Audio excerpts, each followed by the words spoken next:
Let's now move on to Sharon Cullington. She is a family coach, speaker and author who gives parents the skills to create meaningful connection with their children at all stages. She works with single mums, new mums and dads, and even families with teenagers because what she shares allows everyone to feel seen, heard, and understood. It was just prior to Christmas in 1995 when, within 2 weeks, Sharon went from having it all to having nothing, which she now calls her greatest gift, as it gave her the motivation to raise her 3 children to become capable, resilient, and adventurous adults who adore her. Sharon's book, Who Put the Kids in Charge? A Fresh Approach to Parenting, is a wake-up call to slow down and take charge of our emotions so that we can enjoy a wonderful life that supports and nourishes the whole family. Would you please welcome to the State Library of New South Wales, Sharon Cullington.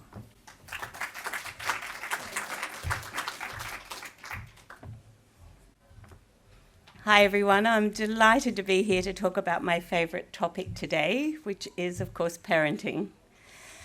So having raised 3 children as a single mum, I think I've experienced a lot that parents are going through today, and I find that parenting really is always quite difficult, but not so much as it's been recently with all of the new problems that we've been able to find on our screens to tell us that could be going wrong with our kids.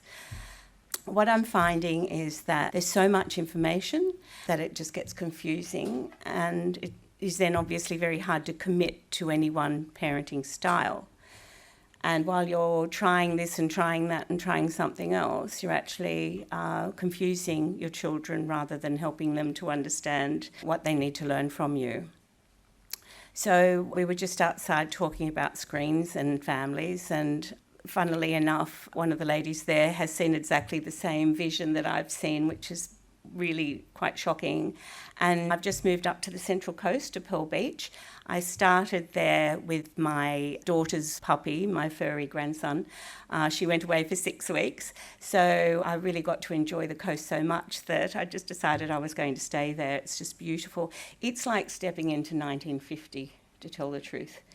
And we're right on the beach, and the beach is full of families, and little 1-year-olds are running in and out of the water and in and out of the bushes, and they're playing with the bigger kids, and they're finding little crabs and peeling them and digging graves and putting flowers around, and all the kids of every age are together, and there's not a single person on the beach with a phone in their hand.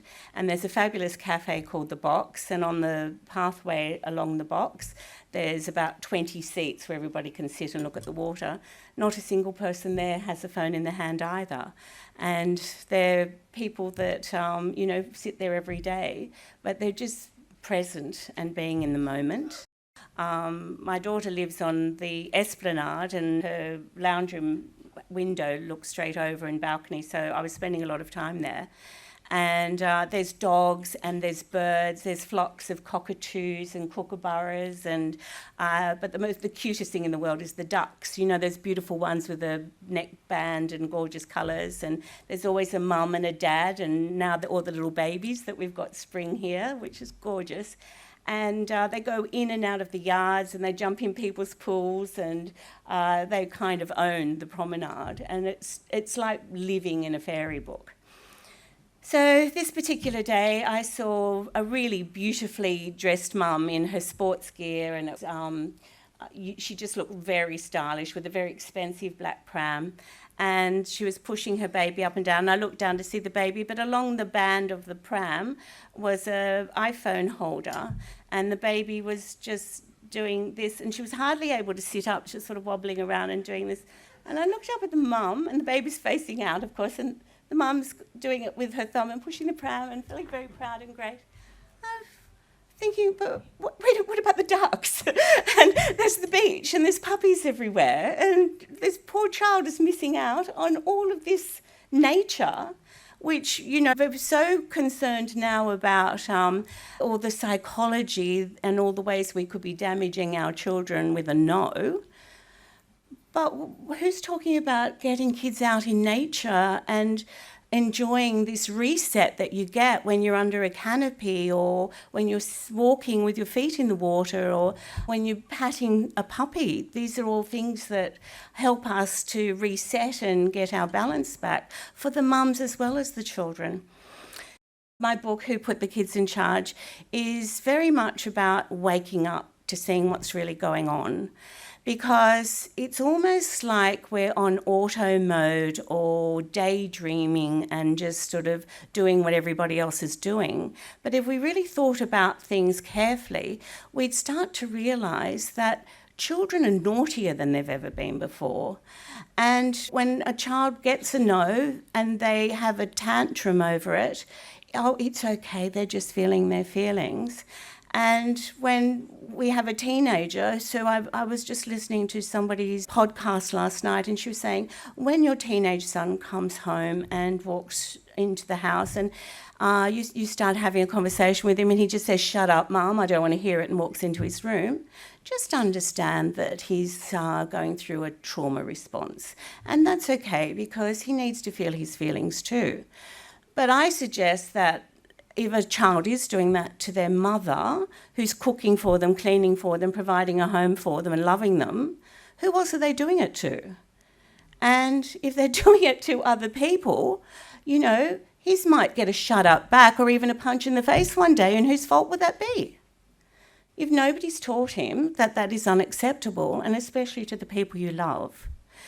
So in my book, I talk about waking up and noticing and seeing what your children are going through. So I also see a lot of new mums with babies who are not sleeping and having difficulty eating. But I've noticed that the mums that are feeding the baby are also scrolling. And so the baby's getting this, but babies need this, and their faces caressed, and their hair stroked, and their little toes tickled, and their tummies rubbed, and the family songs sung into their ears, and stories about what they're doing here with this family. This is what mothering is. This is how we help our child to feel, I'm where I'm meant to be, and I'm safe, and I'm loved. And it's the same with every child of every age.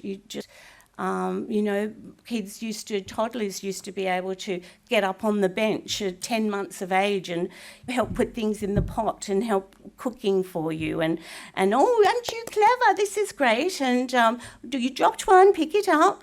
And so you get the incidental learning of how it is to be part of a family just from being together, present 100%. So a little bit of you doesn't work when it comes to raising children. They want all of you. And really, you would not have been blessed with this perfect baby if you didn't know how to raise it.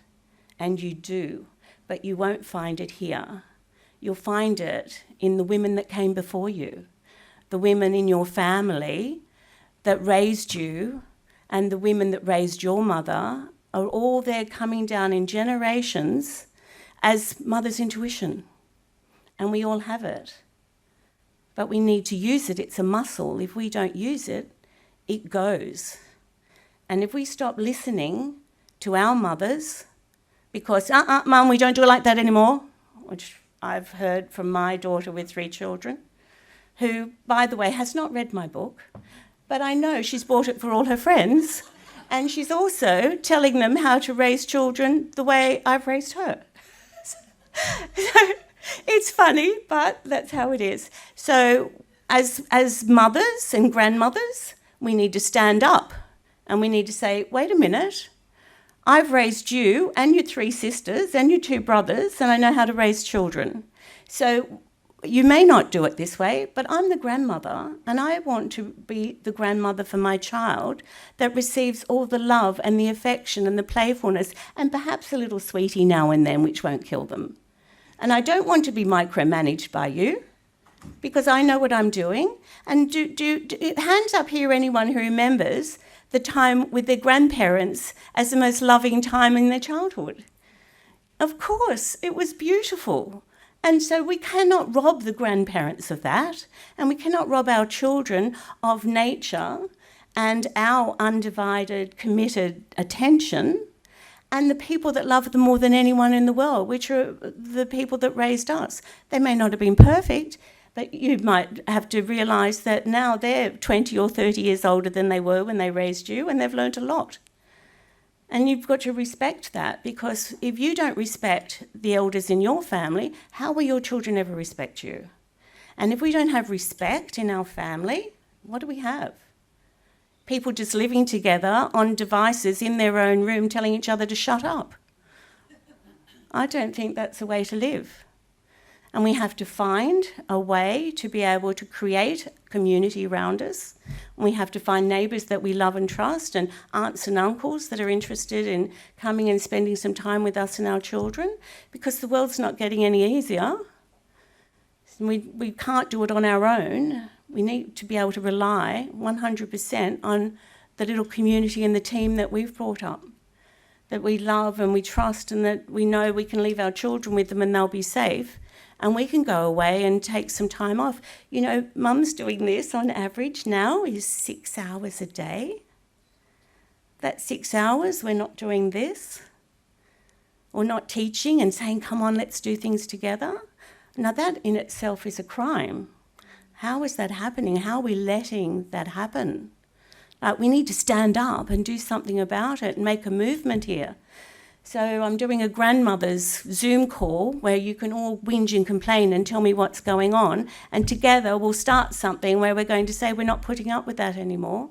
But first we need to get our mums to slow down, ask their children, are you happy? Are you depressed? Is anyone bullying you at school? Tell me what's going on in your life. Who's your best friend? What games do you like playing? Because this, you're not going to find anything out about your child, and if you don't know anything about them, they won't want to know anything about you or anyone else. So where are they going to lose their social skills? What's going to become of us as a society? There's a screen going between mums and their children, and the babies won't sleep, and the toddlers will be having tantrums, and the children will be naughty, and the parents will be online, and that's not a good future for any of us. Because online it's just confusing everyone. So buy my book, give it to everyone you know that needs to understand families can be fun. I loved every minute with my children. I tell you, I didn't have an easy life. My parents were alcoholics. My grandparents were alcoholics. So I remember looking at them all when I was 11 going, I don't like this. I'm never going to be like you. And fortunately, I always loved babies, and I'd be the teenager running around looking for a pregnant woman. When's a baby coming? So I could go and play with them. So when I had my first child, I absolutely spoilt her to death, thinking I had a genius on my hands, and she needed to be spoilt because she needed to be built up and given every single thing that would make her happy. But guess what? She started bossing me around. She ate the food off my plate. She slept in my bed. She told me what she wouldn't do. And then I even took her to work with me. I was lucky I had shops so I could take her in with me. And everyone was saying, oh, she needs some friends around. She doesn't like friends her own age. She's a genius, that's why. So anyway, 5 or 10 people finally convinced me that it was time to take her to daycare. So I took her along to daycare, and when I picked her up, the teacher said, how'd she go? And the teacher said, oh, she got up on stage. The teacher got up and told the children to put their shoes under the bench down the side of the room. And then she got up on stage and said, and you put your shoes under the bench as well. She'd only just turned 3. So I said, oh, she's so clever. No, we don't do that here. All right, okay. So she didn't like the kids. She didn't like the teachers. The teachers didn't like her. I was doing her no favours. Shortly after that, my perfect life stopped being perfect, and I soon became a single mother with no home and no business and 3 small children. So I had to decide, what am I going to do? Am I going to go on social security and cry for a year, which I wanted to do? Or will I go and get a big house somewhere nice and fill it full of students and get them to pay the rent while I work out how I'm going to provide for my children? So I think as a mother, we can't cave in to this addiction. There's going to be other things we want to do, but they're not going to be the right thing to do when you're raising children. And so we all have to find it within us to do the things that matter, to do the things that are important, not the things that are urgent.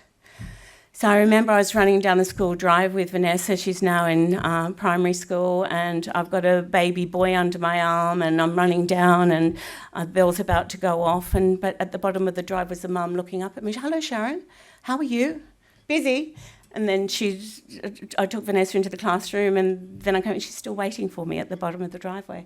I said, "Hi, I've got to get to work. I've got about 10 things I've got to do." And she said, "Yeah." She said, "I just want to ask you something." Now, these are the gifts that we get in life we need to listen to. It's really easy to ignore them, but when you get a gift and you don't listen to it, the next thing you know, you get a lesson.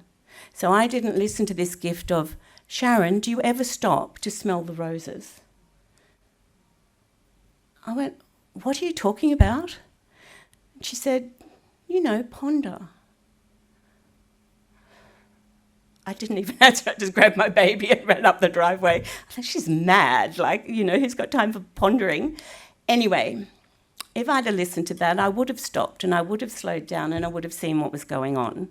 But instead, I was just into the urgent things, running and keeping the wheels going and not really caring what's happening. I could have seen my first child needed to have friends her own age. And I could have seen that my husband was gambling again and using all the money that was feeding our children and running our businesses. And I wasn't watching. And what happened? Overnight, everything collapsed. So don't let that be your life. Don't let that be the lives of the mums you know. We all need to stand up and make a stance for this. And if you need to find out more about how to have a beautiful, gorgeous family life with no money and no partner, get somebody to buy that book, because everyone used to say to me, "How come your children are so well behaved and they're happy and they help?" You can read about it in the book. Thank you.